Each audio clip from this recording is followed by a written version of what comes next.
Midnight on Earth podcast with your host, Jake Weaver. Engineered by Cedric Swan.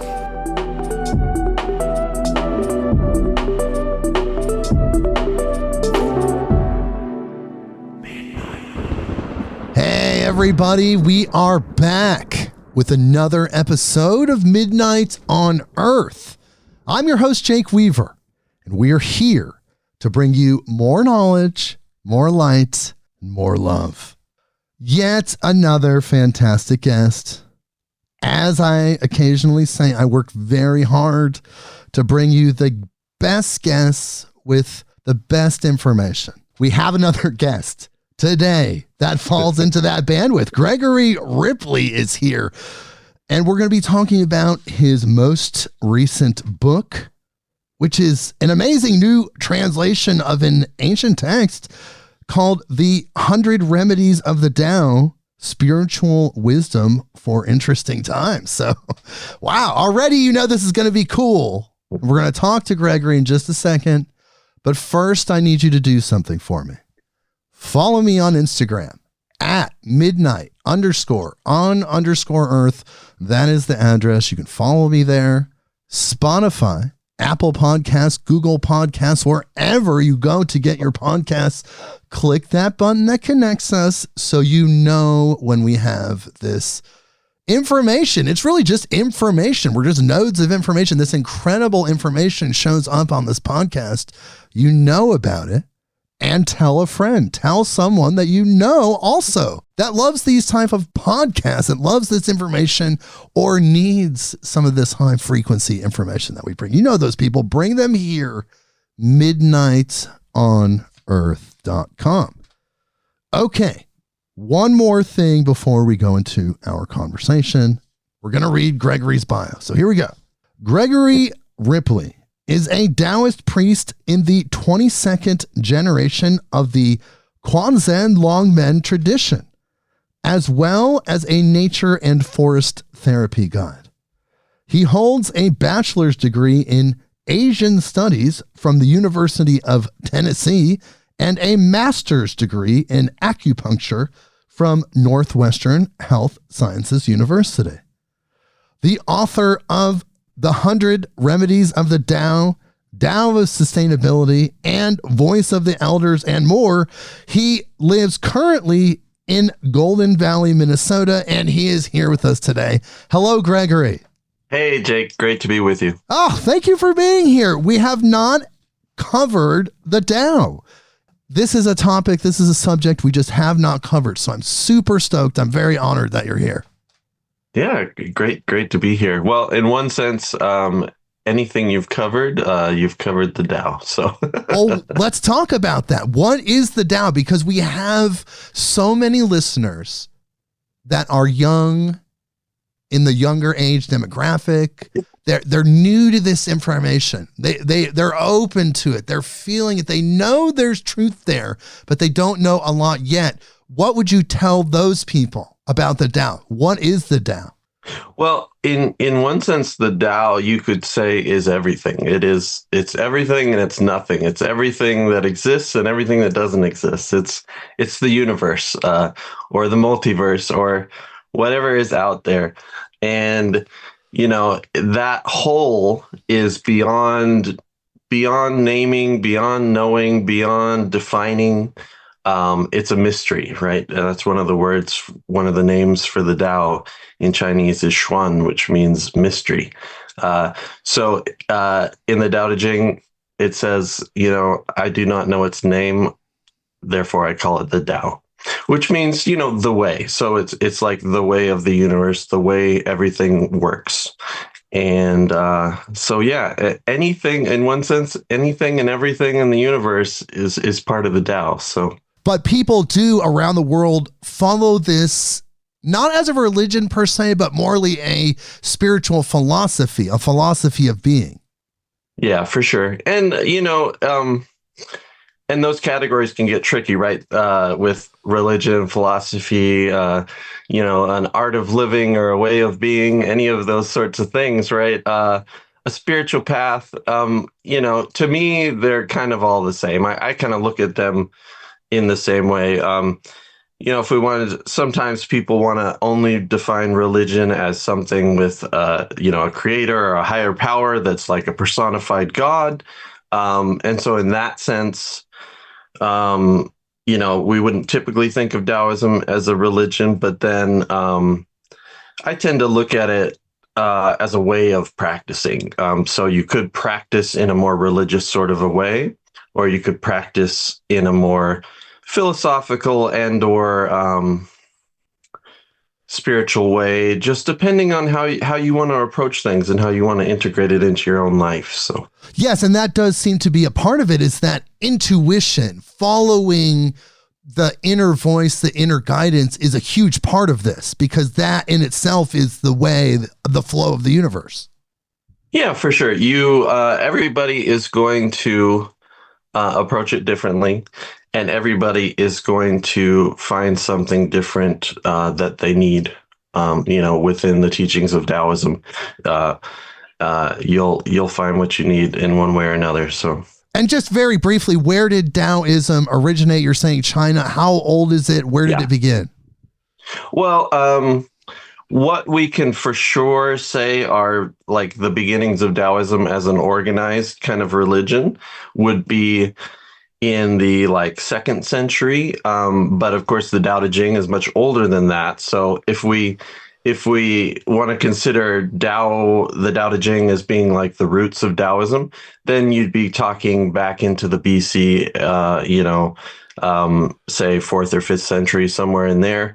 And then even then, this thing didn't just poof appear out of nowhere, right? So it's like, obviously there were things going on before that developed into a more formal kind of tradition. So it goes back a good couple thousand years at least anyway. And again, it collects universal truths, which are beyond time. And if we're looking at the roots of humanity, we could say time immemorial.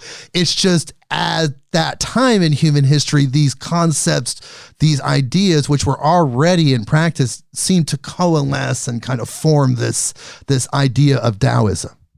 Yeah, definitely. And, at that time, you had a lot of different philosophies, a lot of different schools of thought, kind of like, similar to ancient Greece, where you had these different schools of philosophy. You had different, what we might call philosophers or teachers who were either looking to be like, advisors to kings and stuff like that, or were, off in the mountains doing their own thing and had some followers that they were, teaching different meditation techniques or things like that.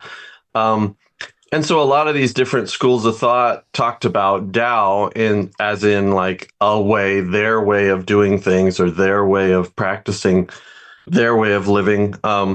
And then I think for the Taoists, they wanted to take that idea in the widest sense. So they weren't interested in a particular way, but like the way of the universe, the way everything works, right? Right. And that perspective is non-attachment, you could say, because you're letting go of trying to put things in boxes, trying to really grasp it, but just surrendering and then becoming that is part of that, right? That is the Tao, just surrendering.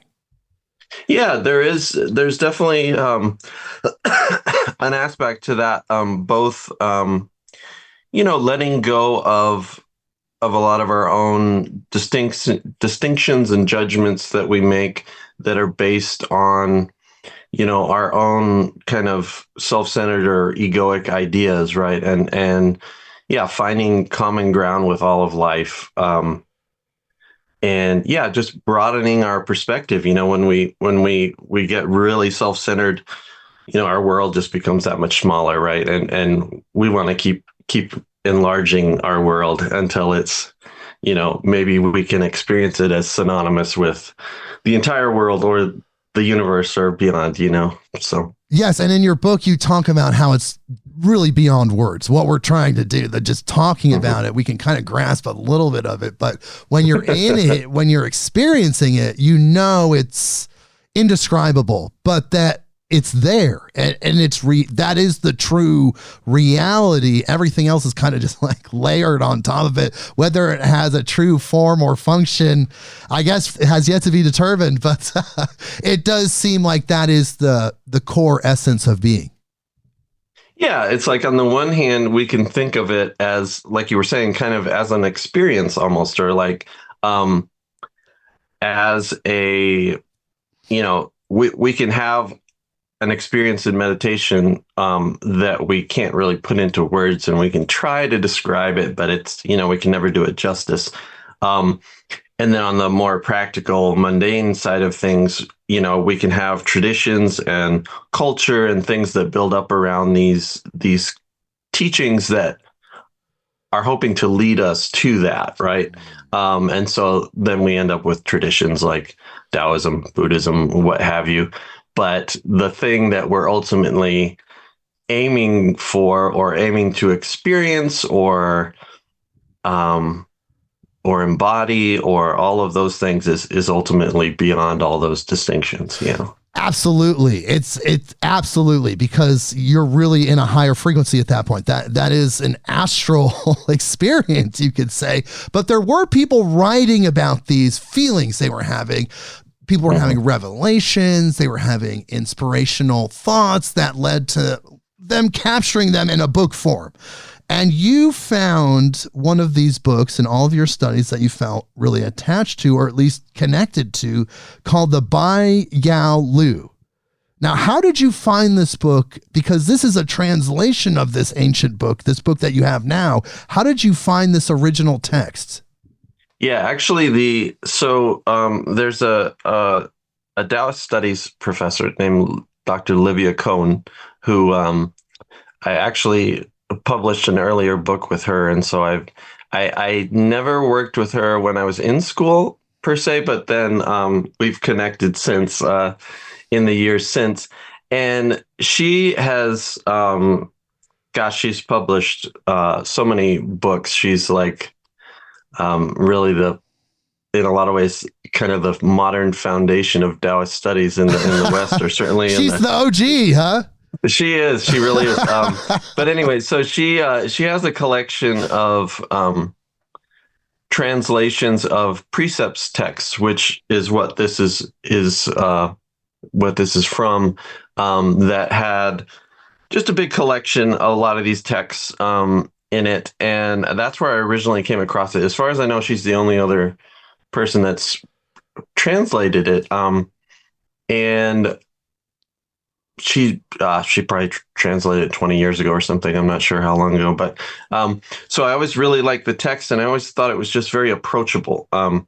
But she did these translations where it's pretty much just the straight text with no commentary or anything, and so I wanted to kind of expose this to a broader readership, more of a general readership, and so I did my own translation and then added a commentary to each of the entries to kind of put them in context and sort of ground them in the broader tradition of Taoism. And so a lot of the commentaries, I'll be, of course, quoting from the Tao Te Ching or Zhuangzi or some of the other ancient texts to kind of bring out the deeper meaning in the text, but then also using a lot of later text as well. So a lot of times people are only familiar with the Tao Te Ching and the Zhuangzi, and that's about it, right? Right.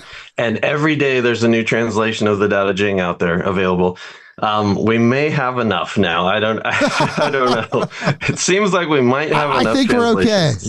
Yeah, so I didn't want to do yet another translation of the Tao Te Ching. So here's the different texts that people aren't familiar with, and I really thought it was approachable, and that since there's 100 different remedies, it kind of covers the gamut, and almost any situation you're going to come up across in your life, there's probably something in here that will be helpful for you. So, oh, absolutely. The book is incredible. I thought it was super cool. And again, it's a book with 100 statutes, or the statutes of 100 remedies. Is that correct? Am I saying that correctly? Yeah, that's what it's originally called. The Lu in that Bai Yao Lu means statutes, or it's like Statutes. precepts, or it's like rules, except that um, these are stated as remedies. So they're not really rules like thou shalt not do this or that. It's more like doing these things will be a remedy for a situation you might have in life, a problem, or in the using the metaphor of disease and cures and that sort of a thing. It's like you may have um, mistaken ideas or confusion about life that we could think of as diseases of the mind or something like that, right? And so here are remedies for those diseases, Yeah. in that sense. I thought that was super cool because it kind of is a different kind of definition of the concept of remedy. It's almost Mhm. like you're getting the answer before the question arises. And there are 100 examples of this. This is from the 6th century. This is a 6th century Taoist text. And it's a guide to what enlightened or sagely behavior looks like and then how to emulate that. So I thought that was so cool. So you get these concepts, these 100 precepts, these principles, and the goal is to raise yourself up in such a way that you're in the same frequency as these sages and these people of spiritual stature. What do you think about that? Why was that such a motivating factor? Everybody wanted to do better, but then you had this guidebook was like, okay, here's how sages act. Here's 100 different points, key points you can hone in on to be that. That's pretty amazing. Yeah, definitely. It's like on the one hand, it's similar to if people are familiar with Marcus Aurelius or something like that, right? Much how he was writing a book for himself, reminders to himself.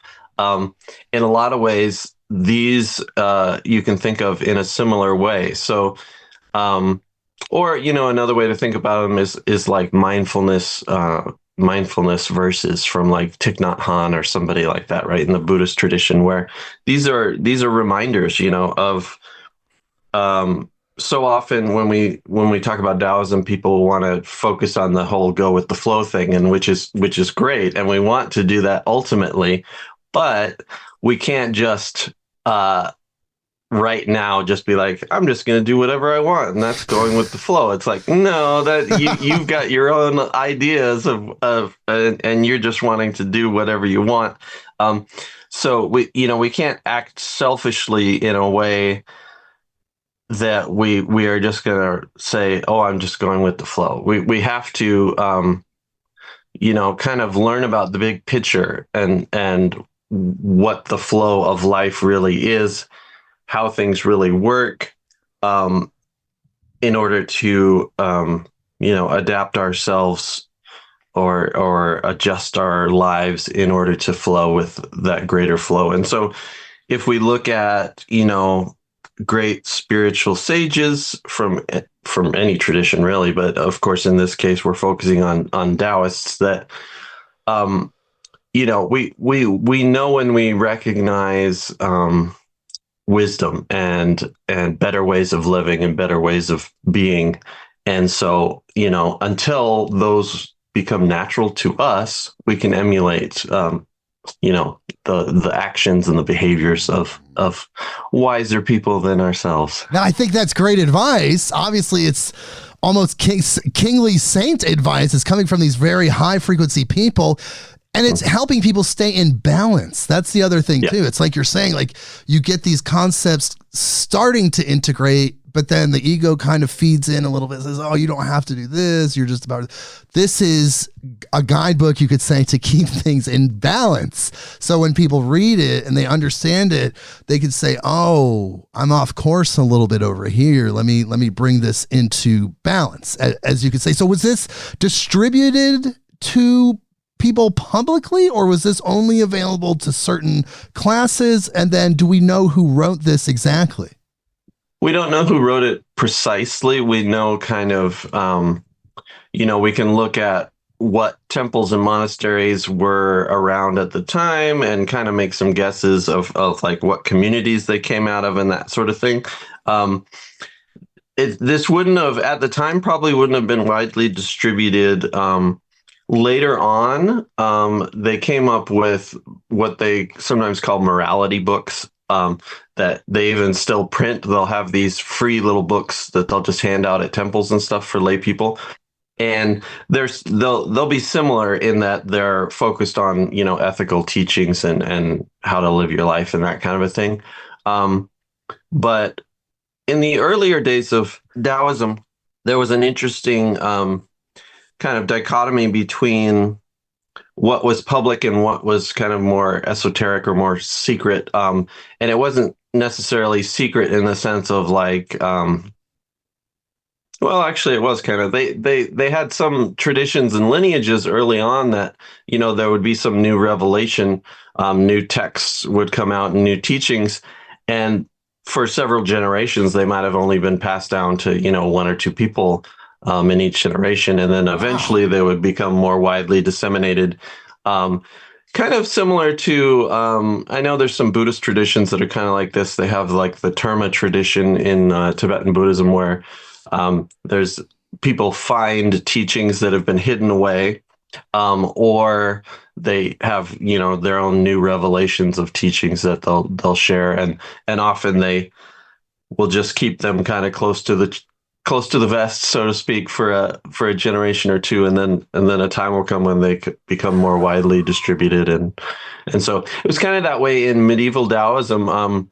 A lot of the lineages were sort of secretive. If you didn't belong to the lineage, nothing was shared with you, and then there were more public teachings like people learning from the Tao Te Ching and Zhuangzi and stuff like that, and all of anybody that could read those texts. They weren't like secret or anything. That's pretty mind-blowing because it's almost like they had their own secret societies in a way. But why was this information held back? It seems like if you get a divine download that's meant to activate other humans, you want to get it out there as soon as possible. Like, why would people covet it in this way? Did they feel like the frequency of the general population wasn't ready? Was there ancestral traditions that prevented it? It just doesn't make sense to me as a humanitarian, because it seems like, you're in this place, you get this awesome download about how we can all do better.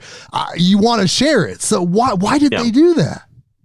I think part of it was that, I think some of these traditions were really complicated, and it was almost like some sort of almost like ceremonial magic or something, to where it was like certain rituals had to be performed very specifically and in certain ways, and practices, even meditation practices, had to be done very specifically and took hours and hours and hours and years to work your way through all this stuff. And that, so that I think they, initially really just wanted to pass it on to people who were like super committed and could actually, follow the teachings and embody them and everything. And then, times change. I think, in our day and age, it's almost a necessity that we have things that are more approachable and more that we can integrate into our daily lives more and everything. Because, the vast majority of the world just can't do those sorts of, can't commit to that kind of a thing. And, it's not really what's needed at this time, maybe, per se. Whereas back then, maybe, everything moved at a slower pace back then. So maybe that's part of it, that, you could commit your years of your life to something like this. Whereas, it's almost impossible to do that these days. I mean, there are exceptions, of course, but. Well, it's good that the information is out there. It seems like it's necessary, and perhaps the frequency of humanity itself changed to allow this information to just be accessible, whereas the information itself didn't feel like it was ready for humanity, if that's even possible. From an animism perspective, consciousness, information, it's all alive. Perhaps now, as humans, we're all ready for the mystery school information, the mystery Tao information, all of it now, because we have to ascend. We have to evolve. This could be a huge part of that. Yeah, it's interesting. You know, a lot of those older traditions, like with different mystery schools and stuff like that, and they used to have, I mean, they almost used to sort of put on plays, you know, right? Oh, Like, yeah. Yeah. It's hilarious. yeah, and all this pageantry and all this kind of stuff. And maybe, you know, maybe that part of things we don't necessarily need so much anymore because I mean, our ability to present ideas and images and everything is so different now that I think when people were trying to convey ideas that they had no other way to convey other than describing or maybe drawing a picture of something, versus now you can do all this crazy multimedia special effect, you know, virtual this and that and the other. And so if you can imagine it, you can bring that vision to life and show it to other people so much more easily now than you probably would have been able to do then.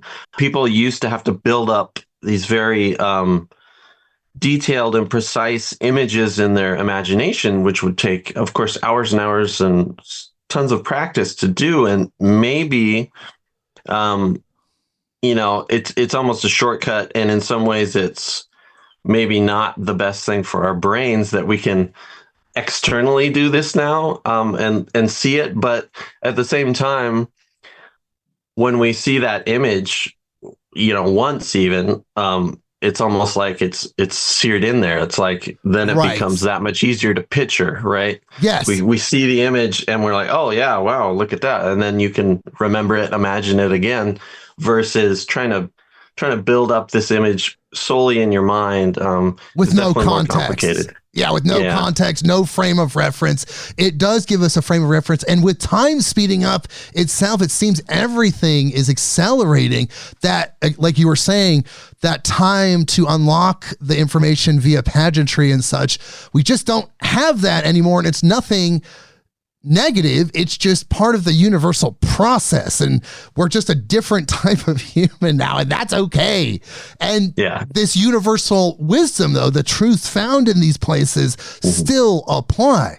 They were there then, which is it's just almost impossible to process when you think about these deep spiritual revelations and information that was available when humanity was still kind of in this infancy. It's mind-blowing, but it was all there because the information is timeless. They're universal truth. They're coming from somewhere outside of the earth. They're being brought here, and that's why they hold up over time.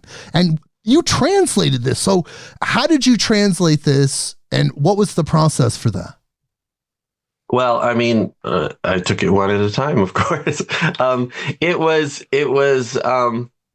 you know, I'd spend a lot of time, you know, looking at each individual character and, you know, thinking about, trying to make it accurate, but also convey the meaning, to people in the most understandable way, right? So that it wasn't super correct, but then kind of obscure. I wanted it to still be kind of readable to people who didn't have maybe any background in Taoist thought or anything like that, right? So so they wouldn't have to know terminology and things ahead of time to really get it. And so a lot of the commentaries are breaking this stuff down too, and discussing individual characters, especially when they either really expand the meaning, or if they tie into key kind of Taoist principles and stuff that people might be familiar with from other places like the Tao Te Ching or what have you, that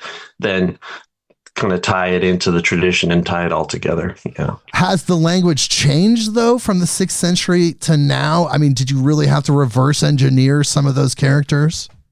Well, yes and no. So, you know, a lot of Chinese characters, in context will have totally different meanings. So like modern Chinese is totally different in the sense that, I mean, they still use the same characters, although they've gone to a lot of simplified characters now. But you know, you use the same characters in the same languages totally different meanings depending on context. So within a Taoist context, a lot of these characters would have a very specific meaning that you would immediately recognize with, talking about Taoism.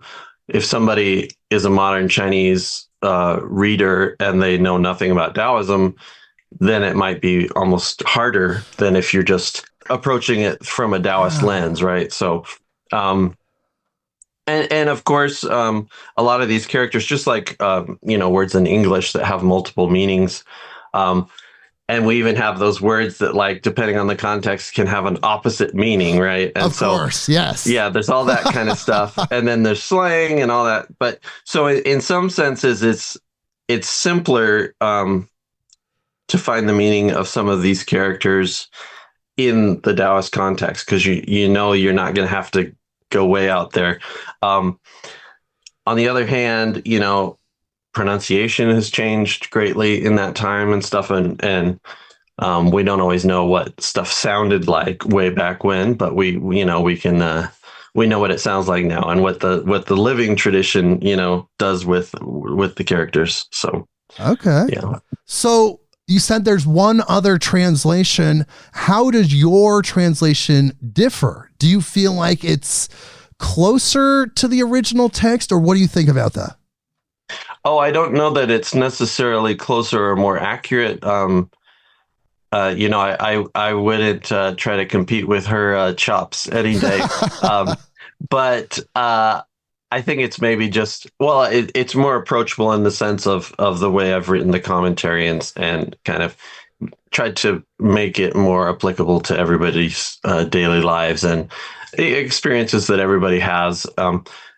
Hers was just like a strict translation, no anything to go with it, right? So, yeah. So you added the context, which I thought was amazing. Yeah. And as you go through these 100 different principles, you could say, to me, it was almost like that book, The Four Agreements, except this was 100 agreements, because the information was so good, because they really are foundational concepts that keep energetically, this is what I was feeling, that keep your auric field in complete balance and keeping it from leaking all over the place.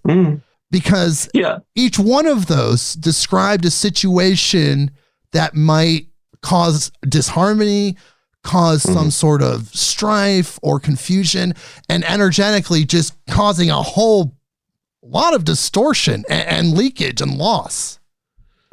Yeah, distortion and confusion and all those things are a good way to look at it. There's a few terms that get used over and over again in Taoism. There's ideas of alignment, or like the straight and the crooked, things like that, to where even in Chinese medicine, we use these kind of terms where like your zheng qi is your upright qi is how they usually translate it. It basically refers to like your vitality and even your immune system, right? So if your upright qi or your zheng qi is strong and stable and harmonious and doing what it needs to be done, then you'll be more impervious to outside influences, whether it's diseases or what have you. And when we talk about things energetically and we talk about qi, so you have your upright or your aligned energy, and then you would have things that would make you kind of crooked or wobbly or whatnot. And we could even think of that in terms of like posture, right? So when we have good posture and our spine is upright and strong and stable and everything, we have good posture. When we get all crooked and misshapen and bent, over the course of years of having bad posture and things like that, you can even think about, your internal organs start to get squished and pushed around, and like you don't have that openness and that freedom of movement and everything for things to function properly. And so we can think in similar terms with, ethical behavior or things like that too, that, like you said, there are things that don't keep us in balance, and things that, we can have like energetic leakage kind of things, and look at it that way as well, as opposed to, having that stable vessel. Right, that we can, first we want it to be empty so that it can receive things, right? And we don't want it to have any holes, because then it'll just leak. So anything we do receive from the universe it'll be gone. But yeah, all those kind of ideas are there for sure. Wow. So what got you into Taoism? Because you have a master's degree in acupuncture, you have all this information and knowledge. What attracted you to this? Was it a previous life experience? I'm getting previous life, like reincarnated Taoist. Something's going on there, but you're clearly in that frequency. I don't know about that. Actually, I used to study with Buddhist teachers for many years, and there was one Buddhist Lama that was very famous for doing divinations for people. And according to his divination, my past life, I was a Buddhist, studied with a particular teacher. And one of the funny aspects of that divination, he would also talk about how you might be connected with your family members in this present life and stuff like that. So apparently in my last life, my daughter was my grandmother. Whoa. And she is very sort of strong-willed and likes to boss me around. So I like to joke that, maybe that makes sense. If she used to be my grandmother, she's used to telling me what to do. And I have a strong-willed daughter as well. I know exactly what you're talking about. Wow. So I was picking up on that. Yeah, it seems like with the level of intensity and dedication, it seems like there's some carried over energy. Wow, that's super cool. But you took the deep dive early in life, right? Like, what pulled you in? Well, early in life, I think I was very frustrated child. So, I don't know. I sort of struggled, would get really frustrated, really angry about stuff, just like the way things worked in life, and why is it like this? And why am I feeling this? And why, it was all kind of overwhelming, I think. And I, later on, I think that kind of questioning and that kind of always like trying to understand, like, what the hell is going on? What is this life thing we're doing and stuff? Eventually, I think at first I went to kind of more angsty, pessimistic, and teenage punk rock kind of vibe for a while. Grew up skateboarding and snowboarding and doing those things and listening to punk rock in my bedroom and stuff like that. And then once I hit college, I kind of started to read more widely, and I had friends that had started to read nice. Eastern philosophy and religion and stuff, and kind of turned me on to some books. And from there, it was just like a deep dive, and just read everything I could, and kind of got voracious about it. And then that turned me onto doing Asian studies in college, and acupuncture and all these things. So wow. Okay, so the calling happened. It's so interesting when you interface with something that's so aligned with your life path, or in this case, multi-life path, because you feel that activation, you feel that charge, and you're like, oh my God, here's some answers. Here's, at the very least, people thinking about answers. This is amazing. That's incredible. And you've done so much incredible work. I mean, the books, you've helped people, you've done a lot. And of course, I'm sure your acupuncture practice is amazing. Well, I actually don't practice anymore, but I had a practice for a while, and then at a certain point, my wife's a cardiologist, so she's extremely busy, and so at a certain point, someone had to be more available for the kids, and to deal with their coming and going. And someone's sick today, they got to go home, and one of us had to be more flexible and available, and so fell on me. But yeah, at a certain point, it made more sense to to be around and spend more time with them as opposed to keeping my acupuncture practice going. But I'm sure. Well, kids, they're amazing. They need parents in their lives in that way. It's an incredible, very valuable I don't even know if it's a sacrifice. It's an energy exchange that's happening. yeah, and acupuncture is not always the most lucrative profession, and so it's like if you're just making money to pay for daycare and then you never see your kids, then it's like, well, maybe this doesn't make a lot of sense. So yeah, so it's been great to spend more time with them, and boy, in a lot of ways, they've been my greatest teachers, whether they knew it or not. So. Well, I'm sure the things that you learned in the acupuncture schooling, you still apply to your life. I'm sure there's intersection points with Taoism and acupuncture. I'm sure it all intersects with each other. Yeah, for sure. There's a big overlap. They're not one and the same, but there's definitely, if there's a Venn diagram, there's a lot of overlap there. And, a very, very much a shared worldview. So those, I think at the time,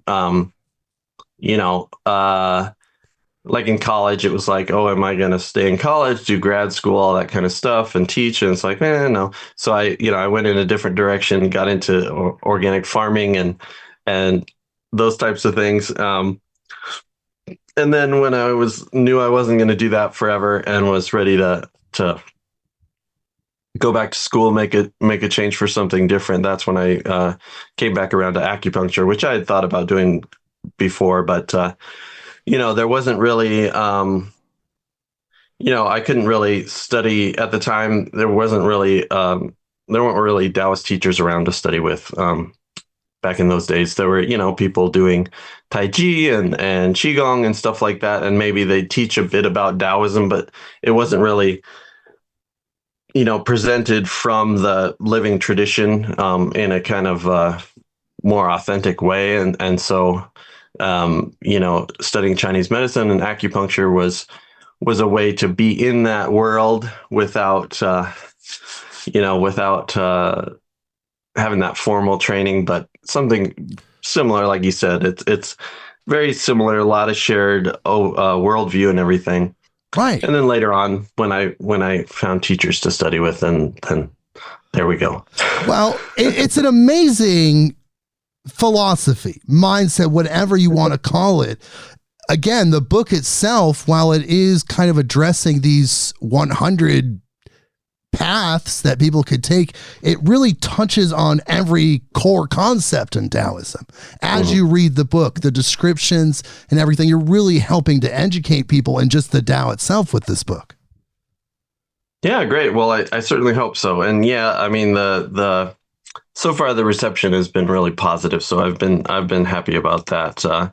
And yeah, I mean, that's really a big part of writing the book, is like, hopefully people will find it helpful. I mean, that's the whole point. If in a way, I could have just written it for myself as like reminders to myself, like Marcus Aurelius, like you were saying. Yeah, like Marcus Aurelius, because there's always as much as we might like to think that once we've learned a life lesson or gained some insight that it's just like automatically with us forever, I don't think it really works that way. And it's really easy to kind of get sidetracked and forget about things and go through things again because we need to learn that lesson again. And I know I've definitely had times in my life where I feel like, like you almost have a deja vu of like you have some sort of epiphany and you're like, oh, wait, I used to know this. Like, how did I forget this? And why did I have to go through this all over again? Right.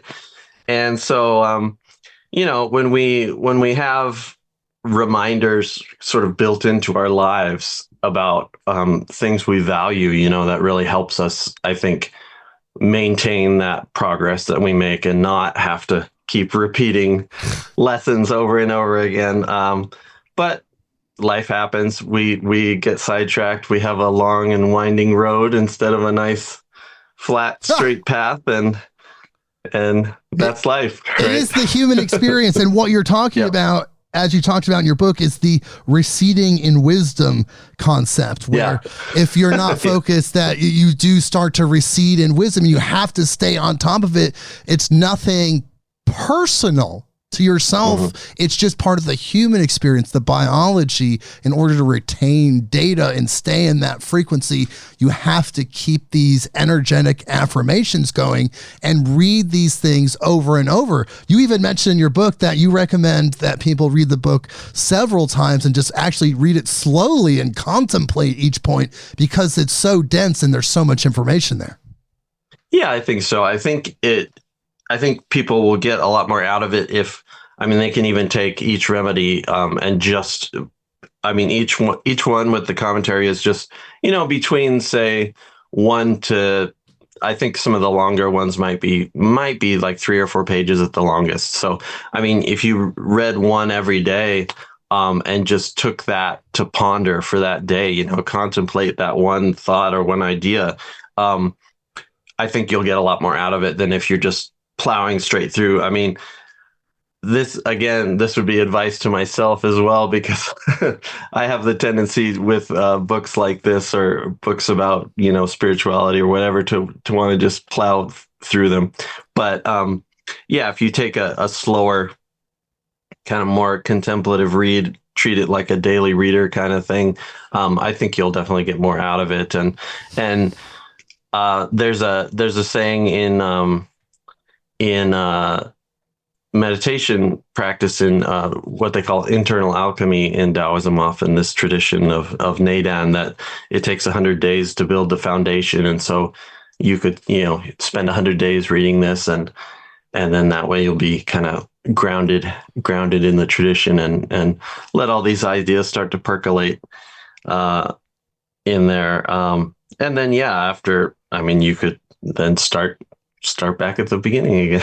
I think that's fantastic advice, because it is, again, timeless, universal wisdom. And in the book, you say that those who follow the Tao will have refined qi. And I want to talk about that, because this is, again, what we're talking about, that energetic stabilization, the fortification of your auric field. This is what this seems to hint at, but tell me what qi is from the perspective of Taoists. In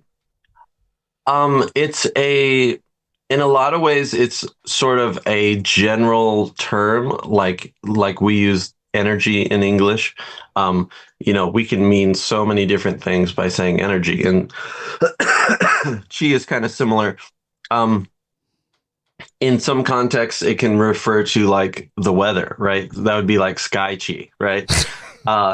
And in one sense, the way Taoism views the world is that everything is energy, in the same way that physics might, right? So we look at things as being subtler, on a spectrum of subtle to more dense energy, and matter would then be like very dense energy, right? Which is not so different than the way science looks at things. And we're wanting to refine our energy, kind of harmonize it, keep it less chaotic, more coherent, more stable. And I think, for some people, they're going to experience that in a more energetic way, or if people are used to working with energy, or even people who can, see energy or whatnot, are going to experience it in one way. For other people, they're going to experience it in their emotions, or like a felt sense in the body. You might experience it in just feeling more stable and relaxed, and calmer. We have some ideas in Taoism of Qing Jing, which is like stillness and tranquility, or clarity and stillness, those kind of ideas, and that's kind of what we're aiming for. And so those sort of characteristics, or those adjectives, can be used to describe the Tao or how we experience the Tao as well. And so the stiller we are, the more harmonious our energy is, the more coherent we sort of are as a person energetically. And I think we could even use that word coherence for, you know, every aspect of our life, hopefully. Absolutely. Right. So yeah. Our thinking can be more coherent. Our energetic experience can be more coherent. Our emotions can be more coherent. Any of those things, when we're more harmonious and less likely to be thrown out of kilter by life. Well, it does seem like that Qi and the Tao is being attacked on all fronts in modern society, whether it's getting people to be consumers or doing things to activate them sexually with suggestive imagery and things like that. It seems like in 2024, I can't believe I just said that. In 2024, it's a lot of work to maintain that. Maybe than it was back in ancient times where you were just hanging out in this beautiful forest. Yeah, no, I think there's something to that for sure. And that's where, spending time in nature and things like the forest bathing and things like that, I think are essential for modern humans, because we could easily spend our entire days inside, disconnected from the real world, and strictly, putting all our attention and focus on, online. And yeah, it's like becomes a virtual world for us.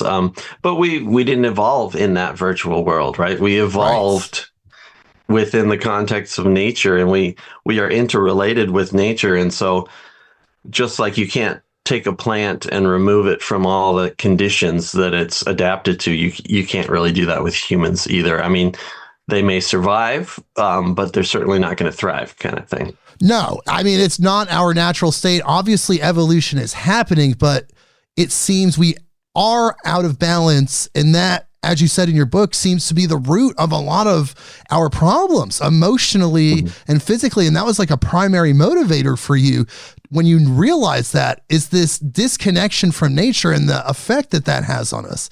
It's huge. I mean, yes, we need the technology. Yes, there's 10 billion of us probably on this planet, but we still need to remember where we came from, literally our roots, and how to maintain that respect, reverence, and resonance. And we've gotten out of balance with that. That's probably why you do your forest therapy and nature guiding situations, right? Yeah, for sure. So, I mean, for me personally, I notice it almost immediately. If I go out into nature, I just it's like after a couple of minutes, it's almost like just make such a switch, and just, everything calms down and gets quiet and still. And any sort of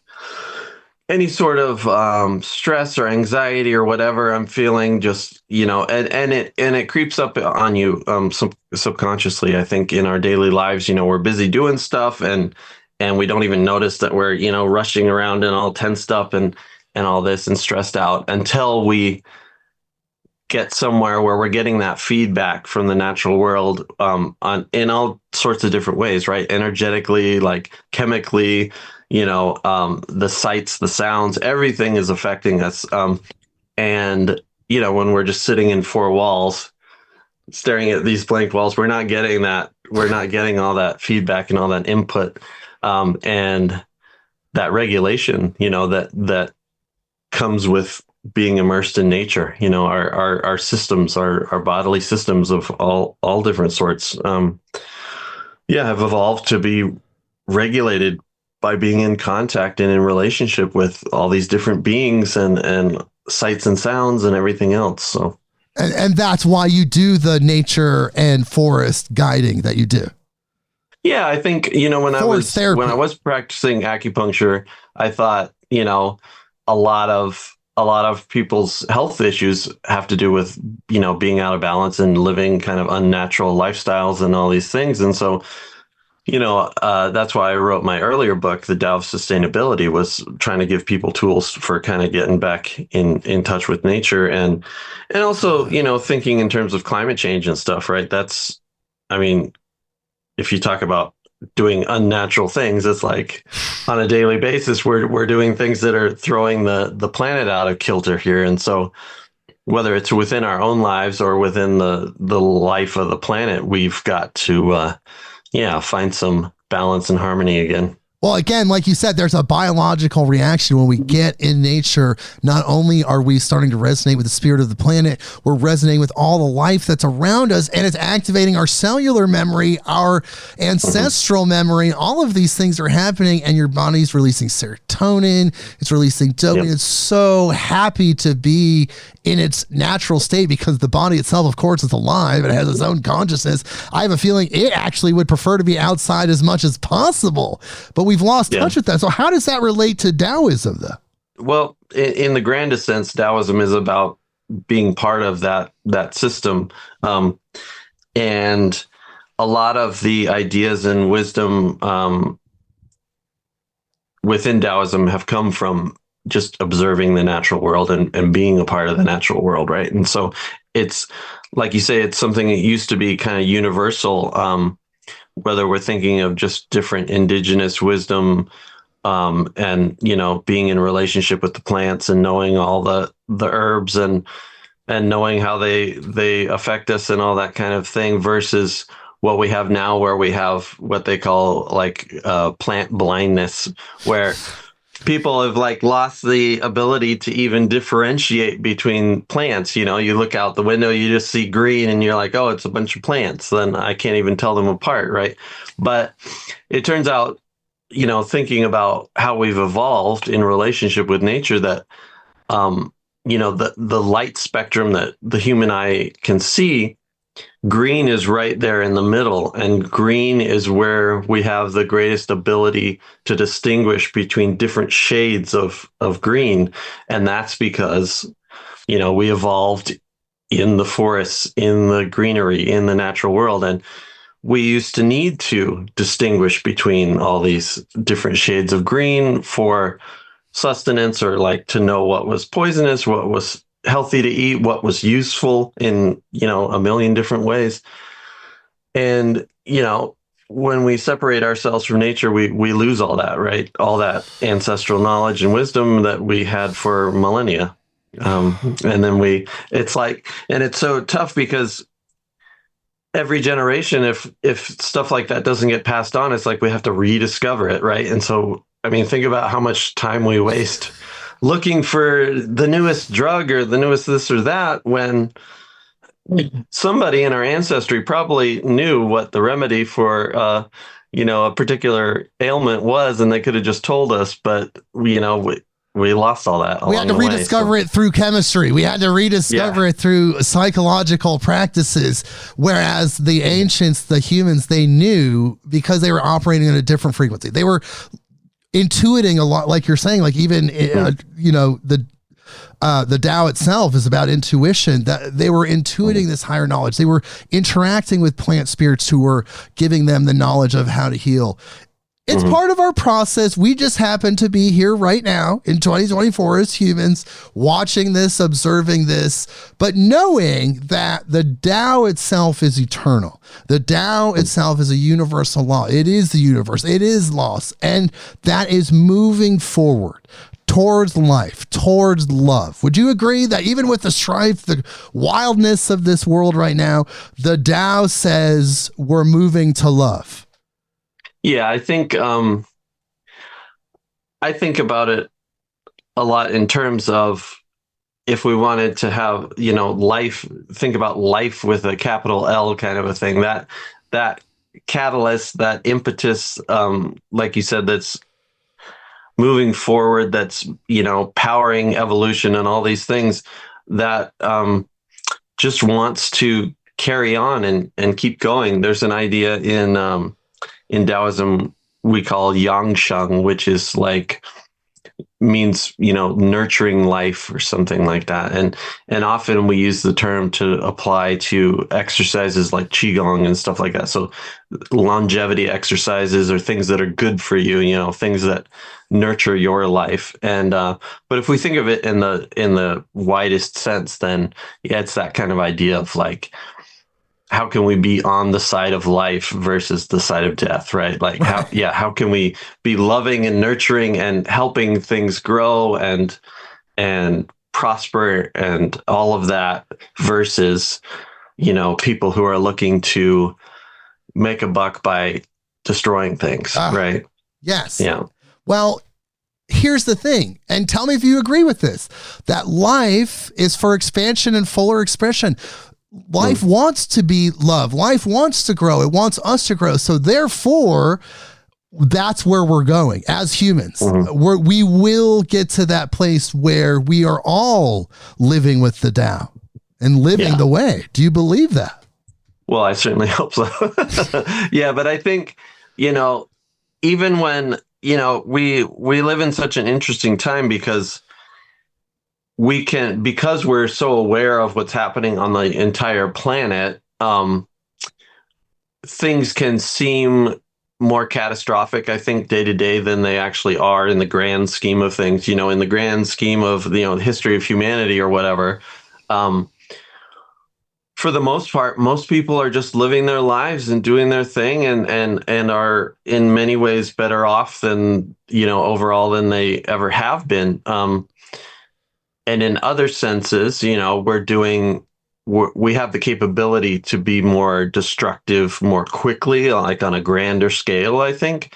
And so there are certainly times when we take a step back for sure. But it does seem like, generally speaking, if we're looking at it in terms of just life and that impulse to grow and expand and all that, that's the direction things are going. And, that interconnection has its advantages and its disadvantages, of course. And so, positive things can spread just as quickly as negative things in the world today. And so even when terrible things are happening, think about how quickly when something terrible is happening on the other side of the world, how quickly, people know about it, say something about it, or, trying to help the situation in whatever way, or, whether it's charities or disaster relief or all of these things that, like, in the past, if there was some,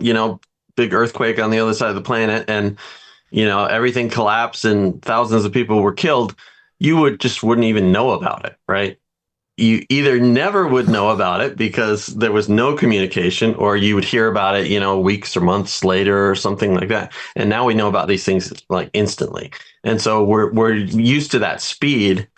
And so if things don't get resolved instantly, we're all impatient and frustrated and we get all carried away. But like, the natural world takes a little time. Yes. And that is a positive message because, the natural world is, like you said, it is progression. It is moving forward. And there are these guidebooks to help us, to correct us on our way. But to me, the fact that there is a core foundational way means that way will come into full expression at some point in our history.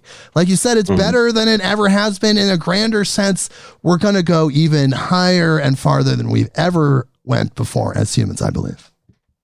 Yeah. And if we don't keep an optimistic viewpoint about just life in general, then it's like, there's no point. It's exactly.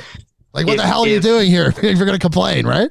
It's like you have to be, no matter what your circumstances, you have to have enough optimism within yourself to keep going, right? You can be in the worst circumstances in the world and still find meaning in life in the small little things, little interactions between people. You can be in a war zone or a concentration camp or whatever and still find expressions of love and expressions of life and expressions of hope, right? And if you don't have those things, there's just no point, right? Absolutely. Absolutely. I mean, we need that it is like the light at the end of the tunnel. It gives us hope, but it shows us that there's something bigger than us as well, whatever that is. Like we were talking about the mystery. Yeah. And I just want to ask you one more question, because I know we've talked about so much. We've had an incredible interview. This has been so cool, but I just would like to know from your perspective, does Taoism have a mission? Does it seem like there's some focus, some goal? Well, on an individual level, I would say if it were to have a goal, would just be to try to in resonance or in alignment with the Tao. So if you can find your own personal path, I think when everybody finds their path, their purpose, their meaning in life, and what what they are passionate about, what really kind of drives you, as far as almost like that life impulse, right? That we were talking about, that it's going to be a little bit different for everybody, right? But I think when you find your personal path, then it aligns with that grander scheme of things. And that ideally you find where those two kind of connect, right? How you fit into the big picture is part of it, I think. As far as a goal, I mean, in some ways, there's been different times in Taoist history where they've almost had like almost their own little countries in parts of China, especially in times when the centralized authority wasn't so strong. They almost had like little Taoist states, right? Interesting. And so in that sense, they kind of had different goals back then, right? We wouldn't want to think in terms of having some sort of theocracy or something like that these days, right? Because we understand that we're in this bigger world, and we would want to allow everybody to have the freedom to express themselves in all these different ways, as opposed to like imposing something on people, right? But so I think if Taoism has a goal or a purpose, it's very much in tune with life in general, and just that expression and expansion and growth and all those things. Wow, that's so beautiful, because yes, if the goal is to live in the way and to be in the flow of the universe, then that is, again, life itself. It's wow. That's super mind-blowing. Yeah. Incredible interview, Greg. We've had such a great conversation. I want to tell people where to find you. Okay, he has a website, people. You can go there and you can find out everything that Greg's about. His books, everything he's into at the moment, it's all there. And the website is www.gregoryripley.com. Now I'm going to spell this for you. GregoryRipley.com.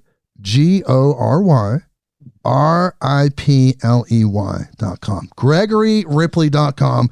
And the book we're talking about today, which I highly recommend you get, go to Amazon or wherever you get books, get this book. It's incredible.